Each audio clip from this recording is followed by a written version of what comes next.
RP Singh ji, ये हमारे सहयोगी से बात कर रहे थे अमृतपाल, और उस समय बता रहा था कि कैसे भारत जो है वो यूनियन ऑफ स्टेट्स है।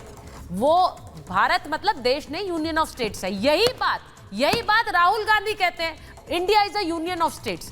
मेरा सवाल ये है कि इस तरह की सोच आप संसद में तो संविधान लहराते हैं, संविधान क्या कहता है?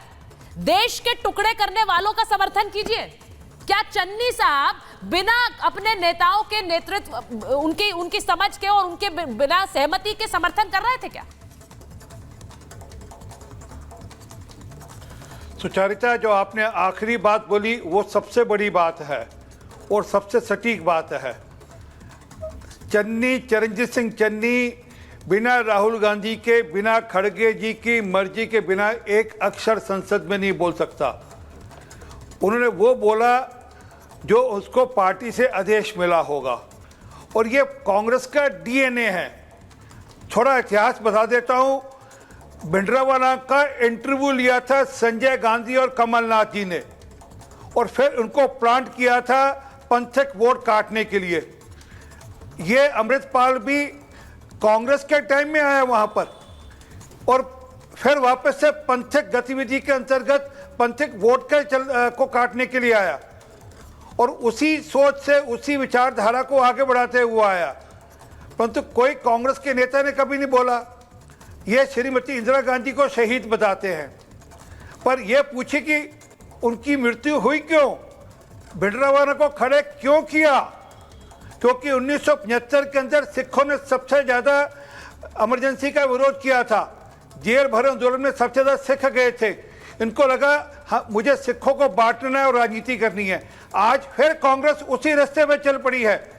वो चन्नी को आगे बढ़ा रहे हैं कि वह इन सब लोगों का समर्थन करे जो देश को बांटने की राजनीति करते हैं, ताकि 2027 के अंदर जो इलेक्शन आना है उसकी तैयारी आज से करे। एक मिनट दे दीजिए, बोलिए, कंप्लीट करिए उसके बाद। इनको शायद ये पता नहीं, ये यूनियन ऑफ स्टेट की बात करते हैं, इनको शायद ये पता नहीं महाराजा रणजीत सिंह ने अगर हरिमंदिर साहब के लिए सोना दिया था तो साथ में काशी विश्वनाथ के लिए सोना दिया था। सोमनाथ के दरवाजे वापस ला कर दिए थे। ये भारत है और ये पुरातन भारत है। दर्शकों को मैंने जैसा शुरुआत में कहा कि ये जो तस्वीरें हैं जो इस वक्त स्क्रीन पर चल रही हैं, हमारे सहयोगी ने जब वहां बात की थी तो उसे भी डराने की कोशिश की थी, और वो तस्वीरें कोई नहीं भूला है, पूरा देश नहीं भूला है कि आप जाते हैं और आप किस तरह से एक पूरी की पूरी पुलिस चौकी में घुसकर तलवारों के साथ अपने लोगों को वहां से छुड़ा कर ले जाते हैं। वहां की पुलिस भी कुछ नहीं करती है सेठी जी, वो याद है आपको। लेकिन मैं एक बयान सुनवा देती हूँ। डीजीपी विक्रम सिंह हमारे साथ जुड़े हुए हैं, लारी साहब हैं। मैं एक बार जरा वो बयान सुनवाती हूँ जो कांग्रेस के ही नेता रणदीप सुरजेवाला ने कहा था, और ये भी राजनीति देखिए कितनी मजेदार है। उस समय आम आदमी पार्टी को घेरना था कांग्रेस को पंजाब के लिए, तो ये बयान आया था। सुनिए जरा क्या कह रहे हैं रणदीप सुरजेवाला, सुनिए।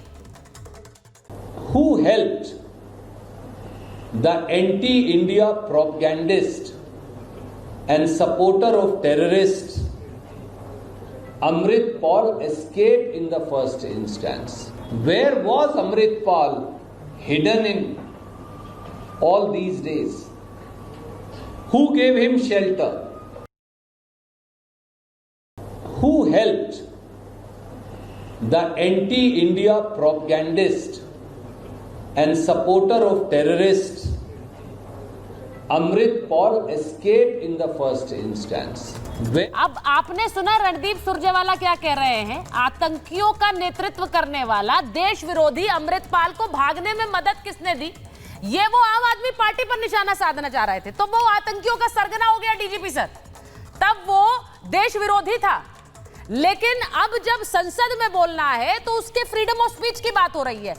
पॉलिटिक्स, राजनीति करने के लिए एक देश विरोधी के ऊपर राजनीति किस तरह से की जा रही, कभी वो फ्रीडम ऑफ स्पीच उसकी याद आ जाती है, कभी वो आतंकियों का नेतृत्व करता है।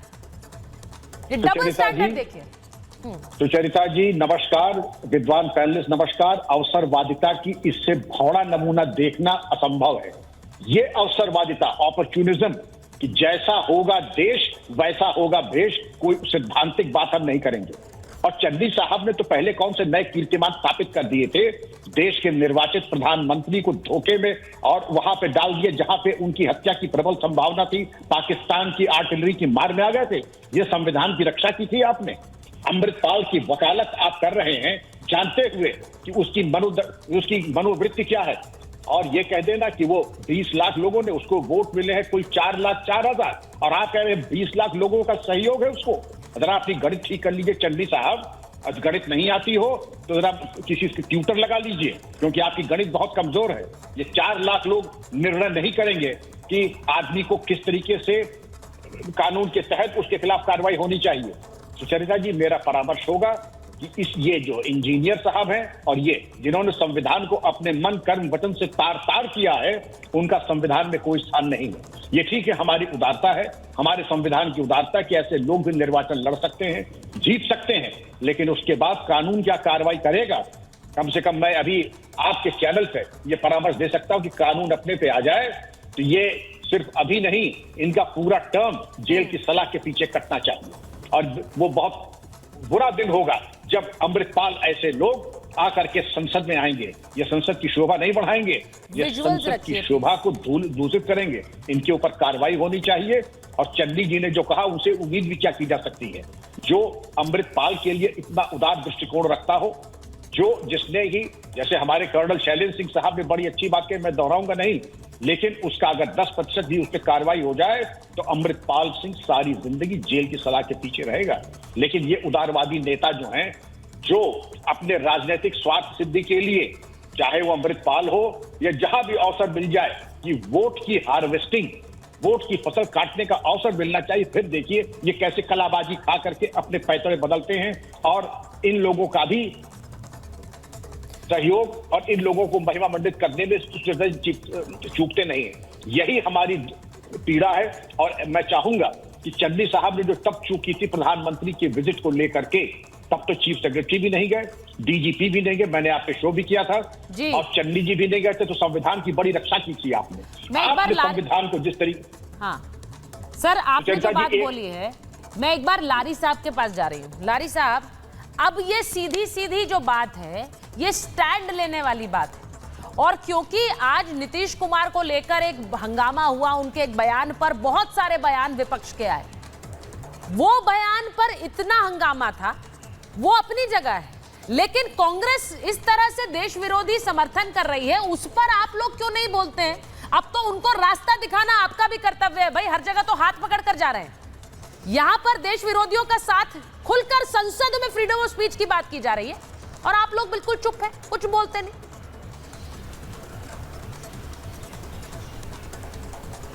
देखिए, ये बात अगर राहुल गांधी जी ने कहा होता और इंडिया गठबंधन की तरफ के नेतृत्व करते हुए कहा होता तो उस पर हम जरूर कहते। वो इनके एक सांसद ने किया। ये कांग्रेस का एक इंटरनल मैटर है जिसको कांग्रेस सुलझाएगी। कांग्रेस का इंटरनल मैटर है कि सुलझा भी लेना चाहिए और ये पता करना चाहिए कि चन्नी जी ने क्यों ये बात कही है।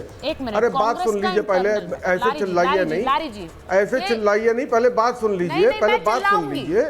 समाजवादी पार्टी से कोई राय लेकर तो चन्नी जी ने कहा नहीं है, इसलिए बोलूंगी क्योंकि इस नहीं, पहले सुन लीजिए ना, पहले सुन तो लीजिए। कहते हैं दिस इज कन्वीनियंस। अरे आपको चिल्लाना है तो चिल्लाती रहिए, आपका चिल्लाने आपकी आप जितना बीजेपी डमरू बजाती है आप उतना नाचती रहती है, तो मुझे आपके नाचने से फर्क नहीं पड़ रहा है। लारी जी, शो सम गट्स, हिम्मत दिखाइए बोलने की।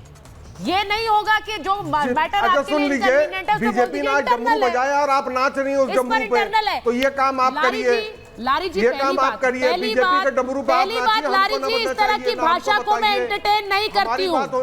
लारी जी, मैं पहले आपको ये बता दूं, I do not entertain this kind of language. तो आप पहले मर्यादा में बात करिए। अगर आप इस तरह से बात करते हैं महिलाओं से और अपने घर की महिलाओं से भी, तो ये आपकी संस्कृति है, मेरी नहीं है। और ना मैं इस तरह की बातें करती हूं, ना दूसरों को करने देती हूं। You better understand how to speak to a woman. आपको लग रहा है कि आप ऐसी भाषा बोलकर अपनी पार्टी की संस्कृति दिखा रहे हैं, तो मुझे लगता है अखिलेश यादव जी को भी सुनना चाहिए आप किस तरह की भाषा में बात कर रहे हैं।